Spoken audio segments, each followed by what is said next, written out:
Hello everyone, Sigs here, and in this video we're going to be taking a look at the Electrocutioner 6000 fight inside of the new Gnomeregan Raid in Phase 2 of the World of Warcraft Classic Season of Discovery from a healing mage point of view. Now, I didn't perform particularly well on this fight as it was my first time seeing it and I was just a little bit clueless, but regardless, there is a key mechanic that I think will be very important to look at from a healer point of view, and we'll also go over a little bit about the healing mage rotation, and if nothing else, I will point out the mistakes that I make so that you don't make these same mistakes. So I'll put the talents and runes that I am using on screen now, and there will also be a link to the logs in the description if you would like to see a more detailed healing breakdown. Now, the main mechanic for this boss is static arc. What's going to happen is the boss is going to target the 3 farthest away players and hit them with nature damage, while also applying a debuff that will increase the damage they take by this ability by 500%. Because of this, you don't want any player to get hit by this ability 2 times in a row, or else it will likely be lethal. If you alternate and get hit by every other cast, then there should be enough time for the debuff to fall off in between casts. There are other ways to deal with this, but what we did was have 2 groups of 3 players who were assigned to be the farthest 3 players out on every other cast. I was in charge of the moon group, and we had another player with the diamond marker, and we would just swap on every cast of static arc. One of the other mechanics that the boss has that may interfere with this strategy is the magnetic pulse ability, which will cause a player to pull in all players within 8 yards while also dealing extra nature damage to them. If one of the 3 players assigned to a group that was supposed to be soaking the static arc got this ability, we had a backup assigned who could run in and swap with that player for that rotation. Otherwise, the magnetic pulse player would just run out of the group so that they didn't pull people in and do any additional damage. The last mechanic that the boss has is Discombobulation Protocol, which is a pretty simple knockback that also deals nature damage. It seems to happen in between every cast of static arc, so it is actually quite convenient. If you're supposed to be the one that's the farthest out, you can use the knockback to get you most of the way there. Getting into the actual fight here, I do like to start with beacons on the tanks and then sit down and drink, so that way you can start DPSing immediately on the pull without having to waste time and mana beaconing the tanks. To start, we were the farthest out group, so you'll see us way back here, and what you should do as a healing mage is apply mass regeneration to your group and then queue up an arcane blast to hit as soon as that static arc cast finishes in order to top them back up, and then you can move back in and then repeat the same thing with the next group, applying mass regeneration, assuming they're all in the same group, and then arcane blasting to top them up. I was a little late doing that for both groups, so when this Discombobulation Protocol comes out, I am out of sync. Ideally, you'll do the same thing there, and already have your beacons out ahead of time. So here, I should have already beaconed myself and my group members, instead of doing it late like I'm doing right now, so that way you can Arcane Blast right after the damage goes out for the maximum amount of healing. And that's going to be the trend for the rest of this fight. Again, since I wasn't really familiar with the damage pattern, I was doing a very poor job of it here, but that's really all you want to do. So again, right here with the Discombobulation Protocol, it should have pre-mass regen.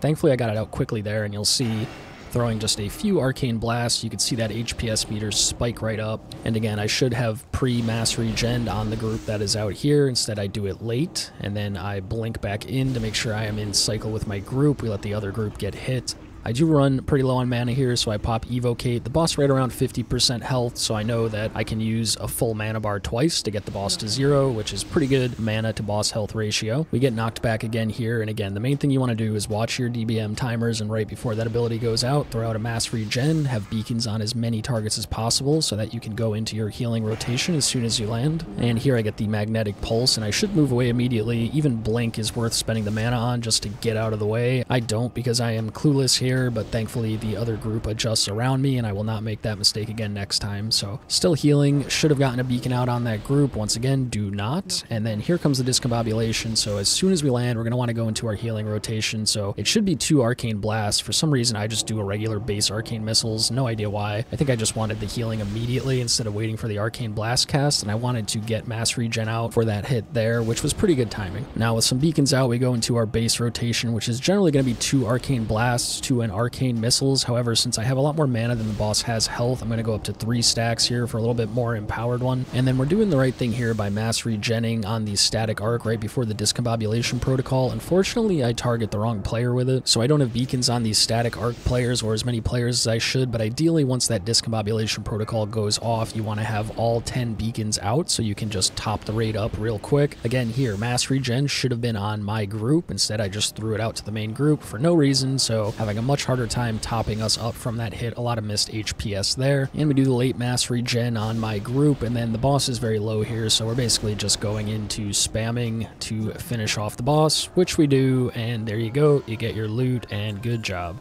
So that's the fight, and as I mentioned at the start, I did not do a very good job at doing what you should do as a healing mage on this fight, but hopefully you saw basically what the rhythm of this fight is supposed to be. And it does work out pretty well for healing mage, where if you put mass regeneration on the first group for the static arc, and then once it's off cooldown, you put it on the second group for the static arc, and then you just alternate groups of 5 every time that a static arc comes out, then you should be able to maintain 10 beacons for almost the whole fight, and then you just do your basic healing rotation in between, which again is typically 2 arcane blasts into an arcane missiles to conserve mana, and then dumping your missile barrage procs whenever they happen. And if you're maintaining 10 beacons while doing that, you're going to top everybody up every time from the static arc damage, from the discombobulate damage, and get very high HPS that way. You just want to make sure that your beacons are out ahead of time, because the actual healing from mass regeneration or regeneration is not nearly as much as the chronomantic healing that you do when dealing arcane damage that your beacon targets will receive. And the last thing that I would say, which I think is actually very important, is you may want to ask your raid leader to put the 3 players in the static charge groups into the same party in the raid group, since your mass regeneration will only jump from your target to other targets that are within the same party. And you do want to be very careful when you cast it to pick the right player, somebody who is ideally within 30 yards of the other 4 players in their group, but if not, you probably want to target one of the 3 players who are out getting the static arc hit, so that at least all 3 of those players get a beacon so that you can top them right up as soon as the static arc hits. So just to summarize, for maximum HPS, you're going to want to have your beacons already on the targets, and then try to cast an arcane blast or perhaps a missile barrage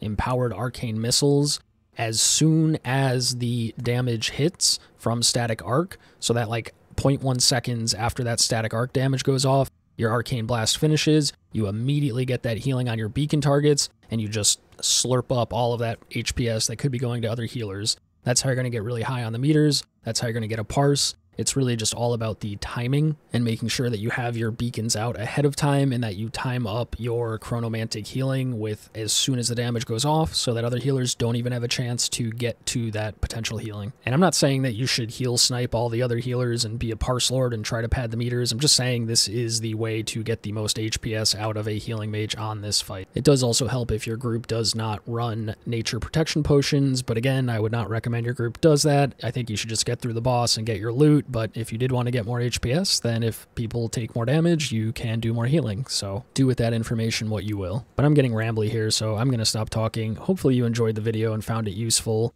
Again, even though I did not perform particularly well, hopefully you saw what you should be doing to perform well. And going back in the future, now that I've seen the fight, maybe once I get a little more gear, hopefully I can do better and maybe get a recording of that where I go for a good parse, and then I'll be able to upload that and show you if that's something that you're interested in seeing. But that's all for now. Thanks for watching, and have a good one.